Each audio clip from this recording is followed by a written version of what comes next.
Hello दोस्तों, आपके अपने मैजिक मूवमेंट चैनल में आपका स्वागत है। दोस्तों, आज हम हमारे सब्सक्राइबर मिस्टर संदीप कुमार जी के सजेशन से क्रेडिट एक्सेस ग्रामीण लिमिटेड को डिटेल में डिस्कस करेंगे, इसकी कंप्लीट स्टडी करेंगे और दोस्तों अभी इसकी हाल ही में एक फंड रेज को लेकर न्यूज़ आई है, उसको भी हम डिटेल में डिस्कस करेंगे और साथ में हम इसके फंडामेंटल्स और टेक्निकल्स को देखकर इसके सपोर्ट, रेजिस्टेंस और नेक्स्ट टारगेट पर भी बात करेंगे और साथ में हम इसको इसकी कंपटीटर कंपनी से भी कंपेयर करेंगे। तो दोस्तों, आप हमारे साथ वीडियो के एंड तक बने रहिए। वीडियो के एंड में हम वीडियो का कंक्लूजन देते हैं, जिससे आपके माइंड में क्लैरिटी आएगी कि अभी आपको इस कंपनी में क्या करना चाहिए। चलो दोस्तों, करते हैं वीडियो की शुरुआत क्रेडिट एक्सेस ग्रामीण लिमिटेड के साथ। दोस्तों, ये कंपनी आरबीआई की तरफ से non deposit accepting NBFCs micro finance है और दोस्तों ये कंपनी उन महिलाओं को अपनी सर्विस प्रोवाइड करती है जो इस कंपनी की तरफ से जॉइंट लायबिलिटी ग्रुप की मेंबर्स होती है, उनको ये फाइनेंशियल सर्विस प्रोवाइड कराती है। और दोस्तों ये company NBFC micro finance institutions में मार्केट लीडर है और दोस्तों ये ओवरऑल माइक्रो फाइनेंस इंडस्ट्रीज के मार्केट शेयर का 6% अकेली होल्ड करती है। और दोस्तों इस कंपनी की इनकम जनरेशन ऑफ लोन से 93%, होम इम्प्रूवमेंट लोन से 4%, रिटेल फाइनेंस से 3%। इस कंपनी के कस्टमर्स फाइनेंशियल ईयर 2024 में एक्टिव ब्रोवर 49 लाख, जिसमें से रूरल ब्रोवर्स अकाउंट 84% है। इस कंपनी ने रूरल एरिया को ज़्यादा फोकस करके और अपने जो स्ट्रॉन्ग कस्टमर हैं उनको वीकली एंगेज करके अपनी एसेट क्वालिटी को इम्प्रूव किया। इस कंपनी की फाइनेंशियल ईयर 2024 में ब्रांचेस 1960 और दोस्तों 2022 में इसकी ब्रांचेस 1600 थी और ये कंपनी 16 स्टेट्स में फैली हुई है, एक यूटी में और 383 डिस्ट्रिक्ट्स में। और अगर इस कंपनी की स्टेट वाइज ब्रांचेस ब्रेकअप देखें तो कर्नाटका में 17%, महाराष्ट्र में 15%, तमिलनाडु में 20%, मध्य प्रदेश में 8%, अदर स्टेट में 40%। ये कंपनी एनएससी और बीएससी दोनों पर लिस्टेड है। इस कंपनी का मार्केट कैप 18,911 सीआर, इस कंपनी का स्टॉक पी 12.6, इस कंपनी का आरओसी 14.8%, आरओई 24.8%। तो दोस्तों अब तक हमने इसके बिजनेस को डिस्कस किया, अब हम इसके फंडामेंटल्स को डिस्कस करेंगे और फंडामेंटल की शुरुआत हम इसके क्वार्टरली रिजल्ट से करेंगे। दोस्तों हम यहाँ पर इसके लास्ट 4 क्वार्टर्स के रिजल्ट्स को कंपेयर करेंगे। दोस्तों हम यहाँ पर फाइनेंशियल ईयर 2024 का Q2, Q3, Q4 और फाइनेंशियल ईयर 2025 का Q1 रिजल्ट्स को डिस्कस करेंगे। दोस्तों इस कंपनी का रिवेन्यू Q2 में 1200 था, जो कि अभी जून में बढ़कर 1500 हुआ। यहाँ पर इस कंपनी का रिवेन्यू कंटिन्यूसली इंक्रीज हो रहा है क्यू ऑन क्यू बेसिस पर। और बात करें इसके नेट प्रॉफिट की तो दोस्तों इस कंपनी का नेट प्रॉफिट Q2 में 349 था, जो अभी बढ़कर 398 हुआ। दोस्तों यहाँ पर इसका नेट प्रॉफिट भी कंटिन्यू लास्ट 4 क्वार्टर से इंक्रीज हो रहा है। लेकिन अगर बात करें फाइनेंसिंग मार्जिन की तो दोस्तों Q2 में 39% का इसका फाइनेंसिंग मार्जिन था, जो अभी घटकर 36% है।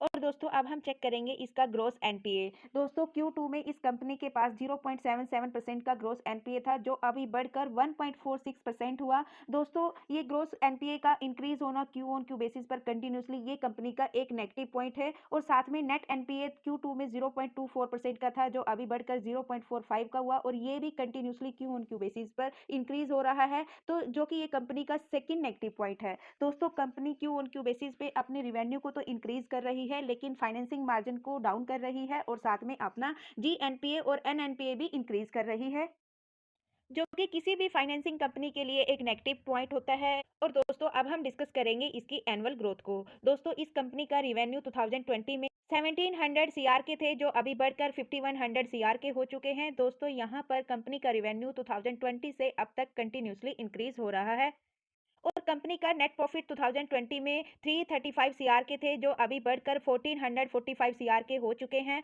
यहाँ पर कंपनी का लास्ट 4 ईयर से प्रॉफिट कंटिन्यूसली इंक्रीज हो रहा है, बल्कि 2023 के कंपेयर में 24 में इसका 60% प्रॉफिट अप गया। और अगर लास्ट 2 ईयर्स को भी देखें तो 2021 का डबल हुआ 22 में और 22 का डबल हुआ 2023 में, बल्कि डबल से भी ज़्यादा हुआ।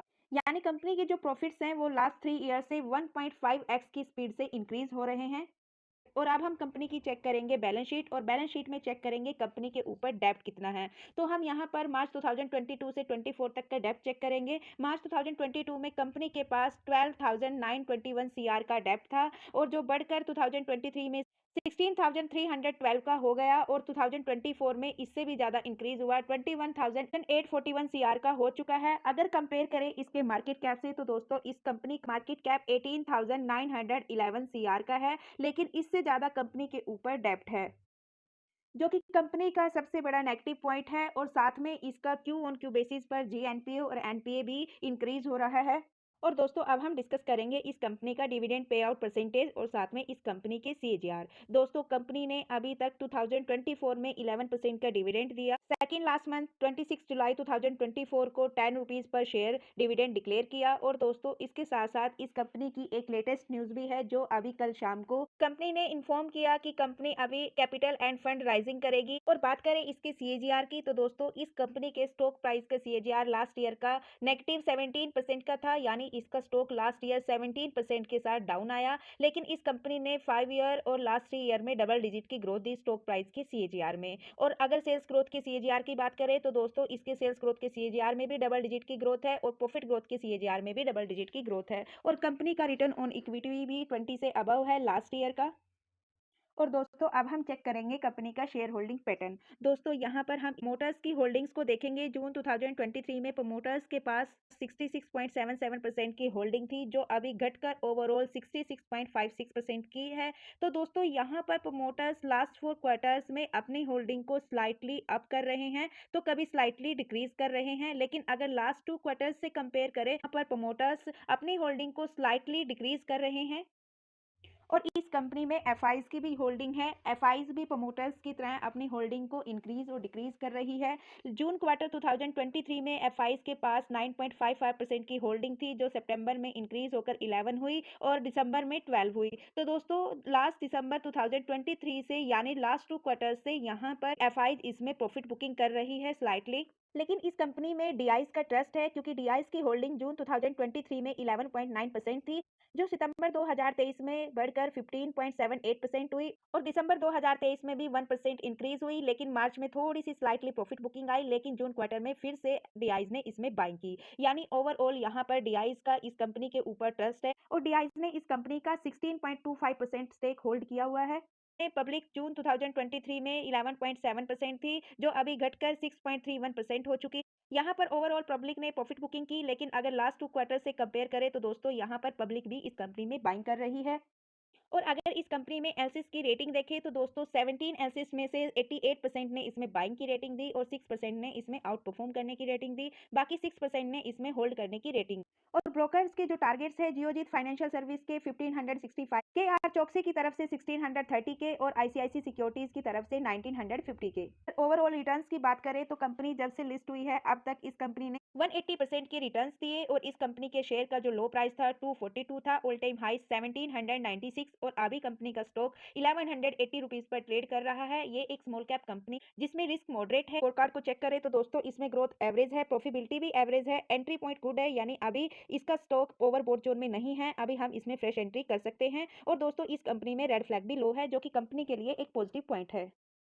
तो दोस्तों अब तक हमने इसके फंडामेंटल्स को डिस्कस किया। दोस्तों कंपनी के फंडामेंटल्स एवरेज है। अगर कंपनी की अर्निंग देखें तो दोस्तों कंपनी की अर्निंग पॉजिटिव है। और दोस्तों अगर कंपनी के ऊपर डेप्ट या जीएनएनपीए और एनएनपीए देखें लास्ट क्वार्टर्स में, तो दोस्तों इसका डेप्ट इसकी मार्केट कैप से ज्यादा है और साथ में अभी लास्ट 3-4 क्वार्टर्स से इसके जीएनएनपीए और एनएनपीए भी इंक्रीज हो रहे हैं। और साथ में इसके जो प्रोमोटर्स है वो स्लाइटली प्रॉफिट बुकिंग कर रहे हैं। लेकिन दोस्तों प्रोमोटर्स से इसमें डीआईज इसमें अपनी होल्डिंग्स को इंक्रीज कर रही है और कंपनी स्मॉल कैप होकर भी ये मॉडरेट टू रिस्क है। तो दोस्तों अब हम इसके टेक्निकल्स को डिस्कस करेंगे कि इसके टेक्निकल्स क्या संकेत दे रहे हैं। तो दोस्तों उससे पहले हम इसके ऑल टाइम चार्ट को डिस्कस करेंगे और इसके चार्ट के पैटर्न को देखेंगे। तो दोस्तों हम यहाँ पर जब से कंपनी लिस्ट होती है अब तक के चार्ट को डिस्कस करेंगे। कंपनी 400 रुपए की प्राइस पर लिस्ट होती है, थोड़ी प्रॉफिट बुकिंग के साथ ये 250 तक आती है और यहाँ से करती है ये वी शेप रिकवरी, अपने लिस्टिंग प्राइस को भी ब्रेकआउट करती है और साथ में ऑल टाइम हाई लगाती है 1000 का। लेकिन यहाँ पर कंपनी की जो अर्निंग्स है वो डाउन चली जाती है, जिससे इसमें प्रॉफिट बुकिंग आती है और फिर से कंपनी अपने 350 के प्राइस पर आकर सपोर्ट लेती है, अपने लिस्टिंग प्राइस से डाउन जाती है। लेकिन सेम यहाँ पर कंपनी वी शेप रिकवरी करती है, लेकिन अभी तक अपना ऑल टाइम हाई ब्रेक नहीं किया। यहीं पर कुछ टाइम कंसोलिडेट करती है और फिर के रेजिस्टेंस को ब्रेक करती है, लेकिन ब्रेक नहीं कर पाती, सस्टेन नहीं रहती, तो यहीं पर कंसोलिडेट करती है और फिर 2023 में इस रेजिस्टेंस को ब्रेक करती है और दोस्तों अब नया ऑल टाइम हाई बनाती है 1700 समथिंग का और यहाँ से फिर इसमें प्रॉफिट बुकिंग आती है। और पिछले 1 साल से ये कंपनी डाउन ट्रेंड में चल रही है, अभी 1100 के आसपास ट्रेड कर रही है। अभी ये कंपनी अपने ऑल टाइम हाई से 40% डिस्काउंट पर अवेलेबल है। बाकी हम इसके सपोर्ट रेजिस्टेंस और नेक्स्ट टारगेट को इसके टेक्निकल चार्ट में डिस्कस करते हैं। दोस्तों ये इसका टेक्निकल चार्ट है। यहाँ पर हम 2022 से लेकर अब तक के चार्ट को डिस्कस करेंगे और साथ में इसके सपोर्ट, रेजिस्टेंस और नेक्स्ट टारगेट पर बात करेंगे। कंपनी 2022 में 800 के रेजिस्टेंस को ब्रेक करती है और नया एक ऑल टाइम हाई बनाती है 1179 का, जो अभी इसका सपोर्ट बना हुआ है। तो दोस्तों यहाँ पर इसको टच करती है और इसी जोन में कंसोलिडेट करती है 2023 तक, और 23 में फिर से अपने रेजिस्टेंस पर जाती है, इसको ब्रेक करती है और फिर से इसी रेजिस्टेंस को रिटेस्ट करती है और यहाँ से फिर एक नया ऑल टाइम हाई बनाती है 1800 का, यानी 1800 का अभी इसका ऑल टाइम हाई है और यही इसका रेजिस्टेंस है। और दोस्तों यहाँ से इसमें प्रॉफिट बुकिंग आती है और कंपनी ये जो डिसेंडिंग लाइन है ये इसके डाउन ट्रेंड की है, लोअर लोज के साथ डाउन आती है और अपने 1175 के लेवल को सपोर्ट बनाती है और फिर से अप जाती है, लेकिन इस डिसेंडिंग लाइन से टच होती है, फिर इसमें प्रॉफिट बुकिंग आती है और डाउन ट्रेंड के साथ फिर से ये इसी सपोर्ट को रिस्पेक्ट देती है। अभी इसी सपोर्ट के आसपास ही अवेलेबल है, 1179 पर ये स्टॉक ट्रेड कर रहा है आज। और हमने जैसे कि इसके लॉन्ग टर्म चार्ट में डिस्कस किया कि अपने ये ऑल टाइम हाई से 40% डिस्काउंट पर अवेलेबल है। तो दोस्तों जो इसका फर्स्ट स्पॉट रहेगा 1175, इसका फर्स्ट स्पॉट रहेगा। सेकंड स्पॉट जो रहेगा वो 850 रहेगा और दोस्तों जो इसका फर्स्ट रेजिस्टेंस रहेगा वो 1400 रहेगा, सेकंड रेजिस्टेंस इसका 1600 रहेगा और थर्ड रेजिस्टेंस इसका 1800 रहेगा। तो दोस्तों इसके चार्ट के पैटर्न को देखते हुए और इसके फंडामेंटल्स और टेक्निकल्स को देखते हुए इसमें जो शॉर्ट टर्म के लिए नेक्स्ट टारगेट रहेंगे वो 1400 के रहेंगे, लॉन्ग टर्म के लिए जो नेक्स्ट टारगेट रहेंगे वो 1950 के रहेंगे। बाकी हम इसके बाइंग सेलिंग लेवल को इसके कंक्लूजन में डिस्कस करते हैं। दोस्तों हमने इसके बिजनेस को डिस्कस किया, इसके बेसिक फंडामेंटल्स को डिस्कस किया, टेक्निकल चार्ट को स्टडी किया, शेयर होल्डिंग पैटर्न चेक किया, कंक्लूजन। अगर कोई इस कंपनी में इंटरेस्टेड है और फ्रेश बाइंग करना चाहता है तो दोस्तों मेरे ओपिनियन से अभी आपको इसमें वेट एंड वॉच करना चाहिए इसके Q2 के रिजल्ट के आने का। और अगर आप अभी इसमें बाइंग करना चाहते हो तो दोस्तों आप इसमें स्मॉल अमाउंट के साथ 1170 से लेकर 1180 के बीच में कहीं भी आप इसमें बाइंग कर सकते हो। और दोस्तों ये फाइनेंस सेक्टर्स की कंपनी है और दोस्तों एनबीएफसीज कंपनी में फर्स्ट 4 कंपनीज है। सबसे पहले बजाज फाइनेंस, सेकंड नंबर पर चोला फाइनेंस और थर्ड नंबर पर जियो फाइनेंस और फोर्थ नंबर पर एसबीआई कार्ड। आप इनमें से किसी भी एनबीएफसीज कंपनी में बाइंग कर सकते हो, इनके फंडामेंटल्स भी स्ट्रॉन्ग है और दोस्तों इन कंपनीज में डेप्ट भी कम है इस कंपनी के कंपैरिजन में। और दोस्तों अगर कम टेन्योर में आपको हाई ग्रोथ चाहिए तो दोस्तों मेरे ओपिनियन से आप जियो फाइनेंस के साथ जा सकते हैं। अभी जियो फाइनेंस अपने बाइंग जोन पर अवेलेबल है। और दोस्तों अगर किसी के पास इस कंपनी का स्टेक है, प्रॉफिटेबल है, प्रॉफिट बुकिंग करना चाहता है तो दोस्तों उसको भी वेट एंड वॉच करना चाहिए इसके Q2 के नंबर्स का या फिर इसके 1400 के लेवल के ब्रेक होने का। क्योंकि दोस्तों अगर ये इस डिसेंडिंग लाइन को ब्रेक कर देता है और इसके ऊपर सस्टेन कर देता है तो दोस्तों ये अपना ये पैटर्न कंप्लीट कर सकता है अगर इसको इसकी अर्निंग्स का सपोर्ट रहा। लेकिन दोस्तों ये वीडियो एक एजुकेशनल पर्पज से है, मेरी तरफ से किसी भी स्टॉक के लिए कोई रिकमेंडेशन नहीं है। तो दोस्तों ये थी क्रेडिट एक्सेस ग्रामीण लिमिटेड की कंप्लीट स्टडी। और दोस्तों अब मैं संदीप सर का धन्यवाद करना चाहूंगी जिन्होंने हमें ये कंपनी सजेस्ट की इसको डिस्कस करने के लिए। और दोस्तों यदि आप भी संदीप सर की तरह किसी भी कंपनी को डिस्कस करना चाहते हो, किसी म्यूचुअल फंड को, तो दोस्तों आप भी उस कंपनी का नाम सजेस्ट कर सकते हो और साथ में अपने सुझाव भी दे सकते हो। तो दोस्तों यदि आपको वीडियो पसंद आए और यदि वीडियो से कुछ सीखने को मिला तो प्लीज वीडियो को लाइक कीजिए, शेयर कीजिए एंड कमेंट कीजिए। और दोस्तों यदि आप चैनल पर नए हो तो प्लीज चैनल को सब्सक्राइब कीजिए, बेल आइकन को प्रेस कीजिए। तो मिलते हैं नेक्स्ट वीडियो में, तब तक के लिए बाय बाय। प्लीज भाई लाइक कर दो।